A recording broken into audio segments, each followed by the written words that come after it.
meus amigos! Hoje trouxemos um vídeo um pouco diferente. Trouxemos questões do Enem. Inscreva-se num time de elite. Faça parte de um grupo dinâmico e eficaz. Venha conosco! A questão diz o seguinte: a doença de Chagas afeta mais de 8 milhões de brasileiros, sendo comum em áreas rurais. É uma doença causada pelo protozoário Trypanosoma cruzi e transmitida por insetos conhecidos como barbeiros ou chupanças. Uma ação do homem sobre o meio ambiente que tem contribuído para o aumento dessa doença é: opção A diz o consumo de carnes de animais silvestres que são hospedeiros do vetor da doença.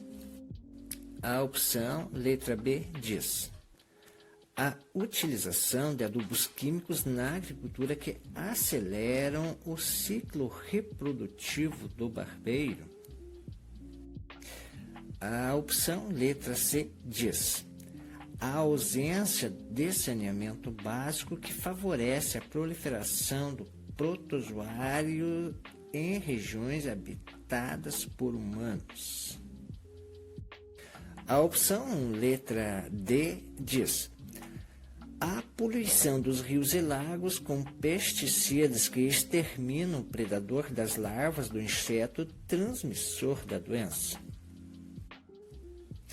A letra E diz o desmatamento que provoca a migração ou o desaparecimento dos animais silvestres dos quais o barbeiro se alimenta. A opção A, vamos analisar esta então. Ela diz o consumo de carnes de animais silvestres que são hospedeiros do vetor da doença. Não tem nada a ver com o consumo de carne de animais que vai transmitir doenças de Chagas. O que realmente acontece de fato é que o barbeiro vai picar na região do rosto, até por isso que é conhecido por barbeiro ou por chupança, né? E a transmissão vai se dar na picada, onde o barbeiro vai transmitir esse protozoário que automaticamente vai causar a doença de Chagas, mas não é pelo consumo de carnes de animais silvestres, não. A opção B, ela diz o seguinte: a utilização de adubos químicos na agricultura que aceleram o ciclo reprodutivo do barbeiro. Não, nada a ver, porque até o barbeiro ele é um inseto e ele não consome ingredientes de adubo químico que seja nitrogênio, fósforo, potássio. Nada a ver.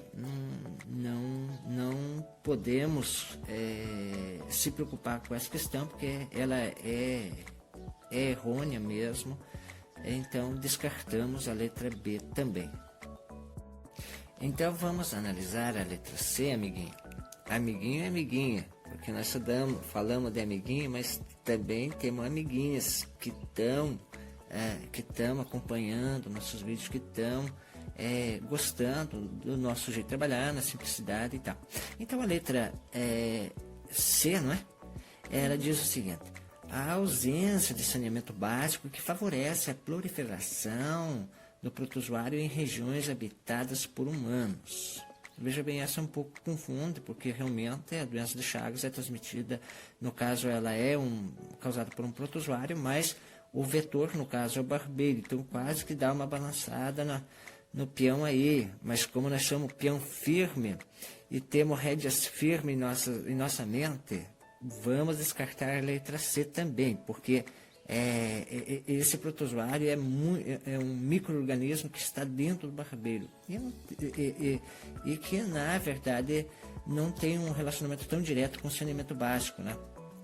Que vai favorecer a proliferação do protozoário. Se falasse que vai favorecer a proliferação do barbeiro, aí sim daria para quase que ter dúvida, mas nessa condição não. Então, descartamos a letra C também.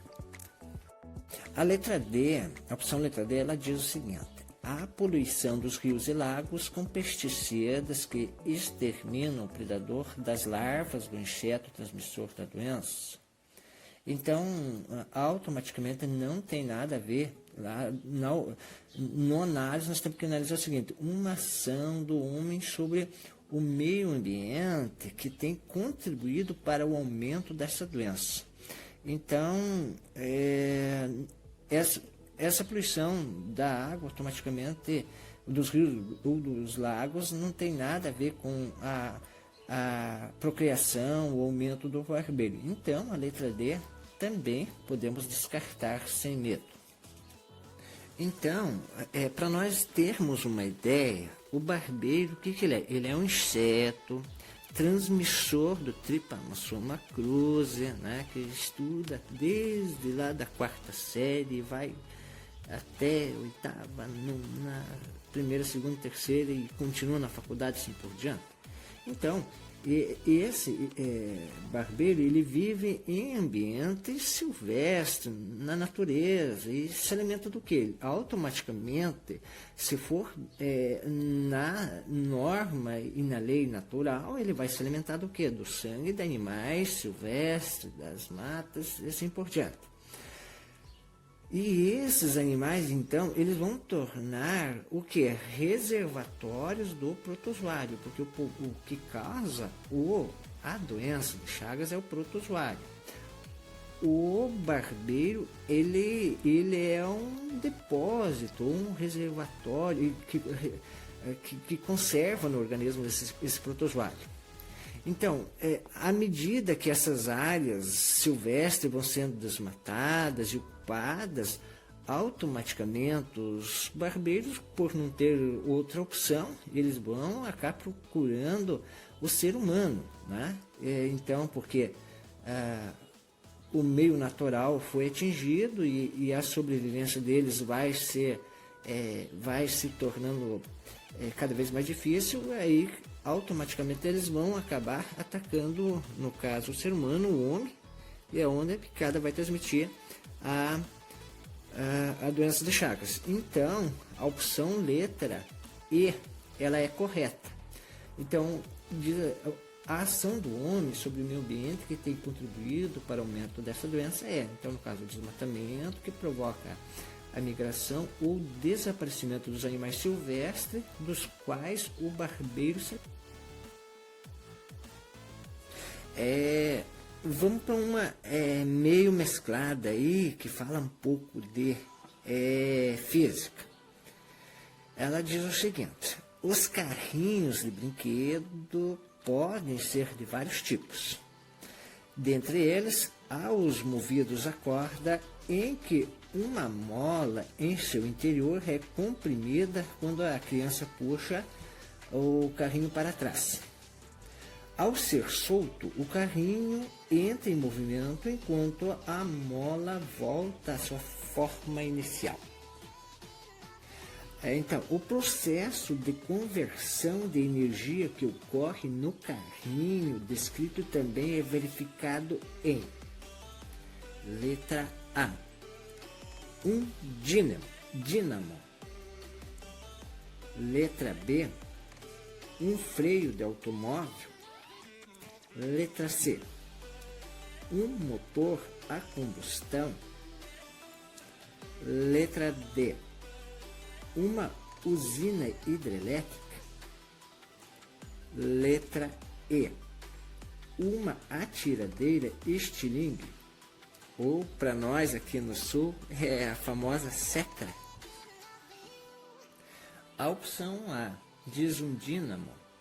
Só lembrando, o dínamo é um mecanismo de produção de energia através dos elétrons, prótons, tal, na geração. Por exemplo, como é usado em pneus de bicicletas, onde no giro da roda e no giro do dínamo produzem a eletricidade ou energia.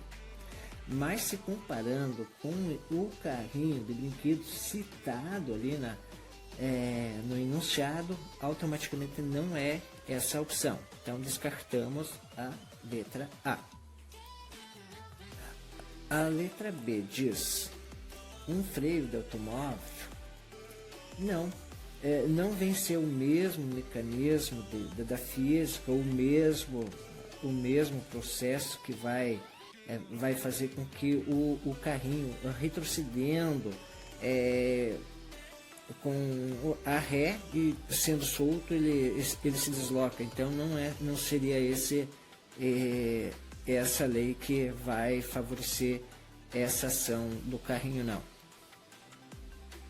A letra C um motor a combustão também não é esse mecanismo, não é por essa lógica. A letra D diz uma usina hidrelétrica, não, também não é essa lógica da física que pode se comparar com o carrinho que retrocedendo com a ré e soltando ele vai ter um movimento através do afrouxamento da corda que comprime. Então podemos descartar a letra D também. O interessante é que essa questão aí até não precisa entender muito da lei da física. É só ter um raciocínio na maior simplicidade do mundo. A pessoa automaticamente vai perceber que esse mecanismo, essa lei da física, ela pode ser comparada muito bem ou perfeitamente como uma atiradeira ou estilingue, como nós temos dito, a famosa seta, porque ele dá o impulso reverso ou um impulso contrário, ou uma força contrária que no soltar o carrinho gira, e no caso da seta ou do estilingue, como queira entender, ele vai pressionar e vai concluir uma energia, uma força em si da mesma lógica de raciocínio. Então a letra E, a correta. A outra questão do Enem, ela diz o seguinte: alguns povos indígenas ainda apresentam suas tradições realizando a pesca com lanças, demonstrando uma notável habilidade. Para fisgar um peixe em um lago com águas tranquilas, um índio deve mirar abaixo da posição em que enxerga o peixe. Ele deve proceder dessa forma porque os raios de luz, letra A, refletidos pelo peixe, não descrevem uma trajetória retilínea no interior da água. Letra B. Emitidos pelos olhos do índio, desviam sua trajetória quando passam do ar para a água. Espalhados pelo peixe, são refletidos pela superfície da água. É a opção C. A letra D. Emitidos pelos olhos do índio, são espalhados pela superfície da água. A letra E. Refletidos pelo peixe, desviam sua trajetória quando passam da água para o ar. Então vamos analisar a letra A. Refletidos pelo peixe não descrevem uma trajetória retilínea no interior da água. Não bate, não é o reflexo do peixe que não vai descrever uma trajetória retilínea, partindo daquele ponto do peixe até os olhos do indivíduo. Então podemos descartar essa opção. Letra A realmente não confere a resposta certeira. Então, na letra B, diz: emitidos pelos olhos do índio, desviam-se sua trajetória quando passam do ar para a água. Tá, vamos analisar o seguinte: refletidos o quê? O reflexo.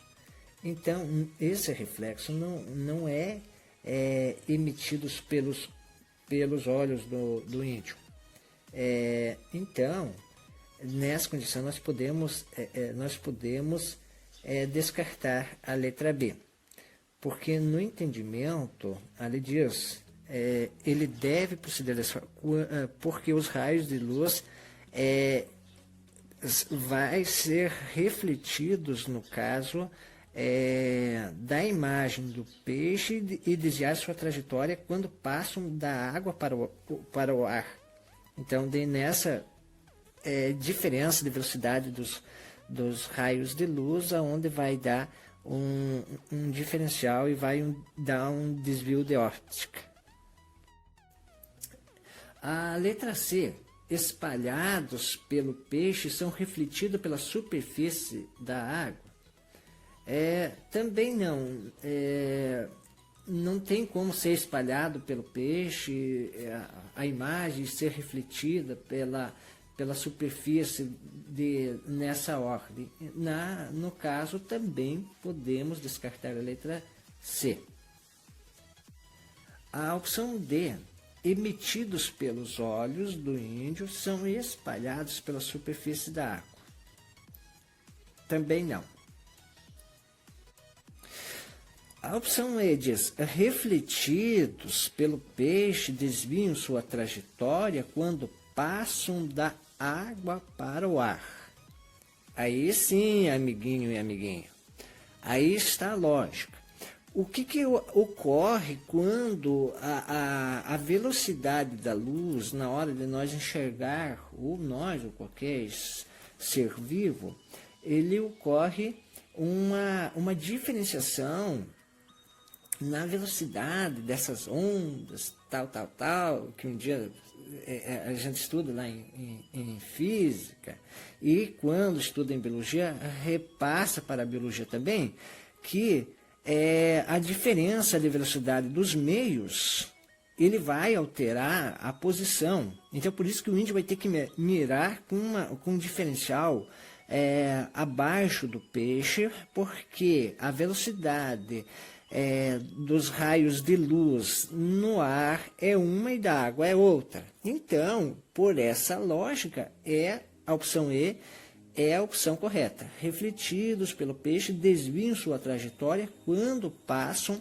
da água para o ar. Por quê? Porque água e ar são elementos diferentes para o efeito da luz e aonde vai dar esse desvio, sim.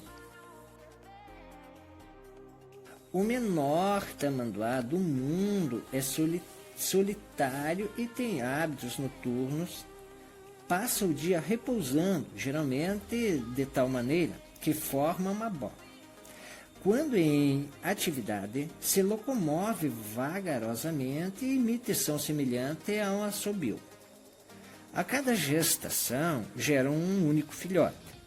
A cria é deixada em uma árvore à noite e é amamentada pela mãe até que tenha idade para procurar alimento.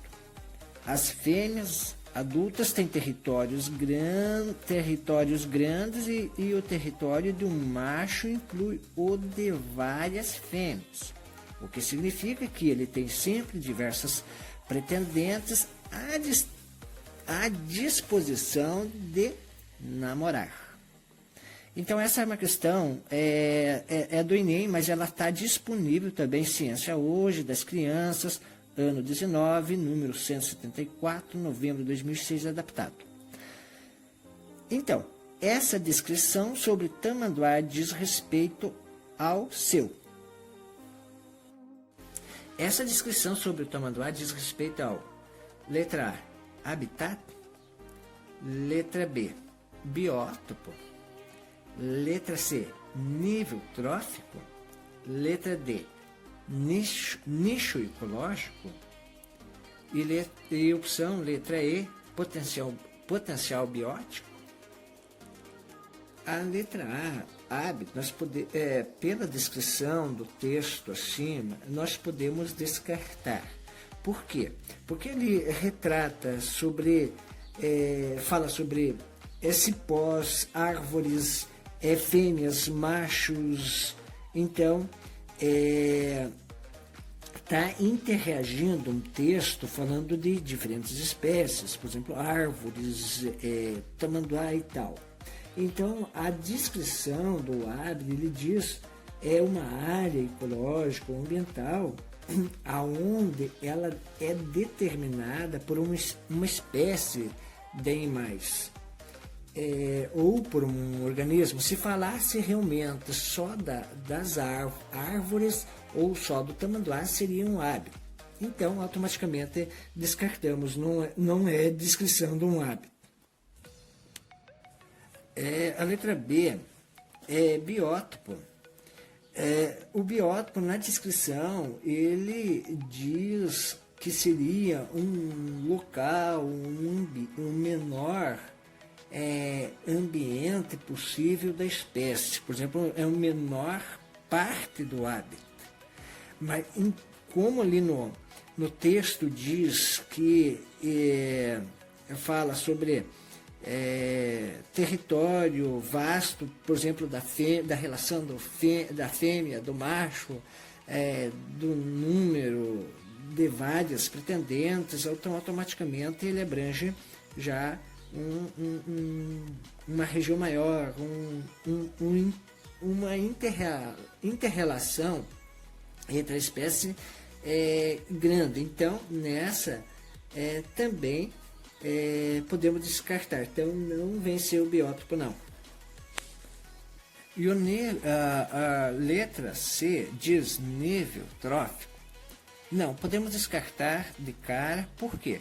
Porque nível trófico é relacionado com alimentação, relacionado com produção de energia, ou nível trófico, ou, por exemplo, do consumidor primário, do consumidor secundário, terciário e assim por diante. E aqui no texto não está se relatando sobre essa questão, está falando sobre o espaço, sobre as interações do meio e as espécies. Então, podemos descartar a letra C também.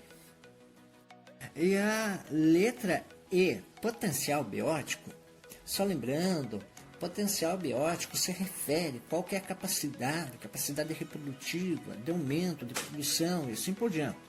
Então, por exemplo, a espécie, qual que é o potencial do ambiente do meio ambiente com a espécie,